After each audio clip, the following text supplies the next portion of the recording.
সুপ্রিয় দর্শক বন্ধুরা, এই মুহূর্তে সোনার দামে বিরাট পরিবর্তন। অবশেষে আবারও হুড়মুড়িয়ে কমে গেল সোনার দাম। তো আসুন দেখে নেবো আজ 18 ক্যারেট, 22 ক্যারেট, 24 ক্যারেট সোনার দাম কত টাকা কমেছে। তার পাশাপাশি দেখবো আজ রূপার দাম কত টাকা নেমেছে। সমস্ত খবরটি আপনার জানাবো এই ভিডিওর মাধ্যমে। তো প্রথমে দেখবো আজ 18 ক্যারেট গহনা সোনার দাম কত টাকা হয়েছে। আজ 1 গ্রাম 18 ক্যারেট সোনার দাম রয়েছে 9,152 টাকা। 10 গ্রাম 18 ক্যারেট সোনার দাম থাকছে 91,520 টাকা এবং 100 গ্রাম 18 ক্যারেট সোনার দাম থাকছে 9,15,200 টাকা, যা আগের তুলনায় কিন্তু অনেকটাই নিম্নমুখী হয়েছে। এরপর দেখবো আজ 22 ক্যারেট সোনার দাম কত টাকা নেমেছে।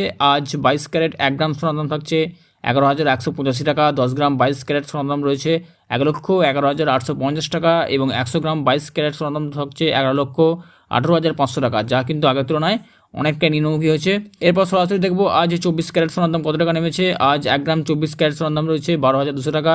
10 গ্রাম 24 ক্যারেট সোনার দাম রয়েছে 1,22,020 টাকা এবং 100 গ্রাম 24 ক্যারেট সোনার দাম রয়েছে 12,20,200 টাকা, যা আগের তুলনায় কিন্তু অনেকটা নিচে নেমেছে। এরপর দেখবো আজ রূপার দাম কত টাকা নেমেছে। আজ 1 গ্রাম রূপার দাম হয়েছে 165 টাকা। 10 গ্রাম রূপার দাম হয়েছে 1,650 টাকা এবং 100 গ্রাম রূপার দাম হয়েছে 16,500 টাকা, যা আগের তুলনায় কিন্তু রূপো 1000 টাকা বেড়েছে। তো বন্ধুরা, সোনা এবং রূপার দাম কিন্তু প্রতিদিন ওঠানামা করছে। সোনার দাম কিন্তু আজকে অনেকটা নিচে নেমেছে। আপনাদের ওখানে সোনার দাম এবং রূপার দাম কত টাকা হয়েছে অবশ্যই আমাদের কমেন্ট বক্সে কমেন্ট করে জানিয়ে দেবেন। পরবর্তী ভিডিওর জন্য অপেক্ষা করুন। ধন্যবাদ।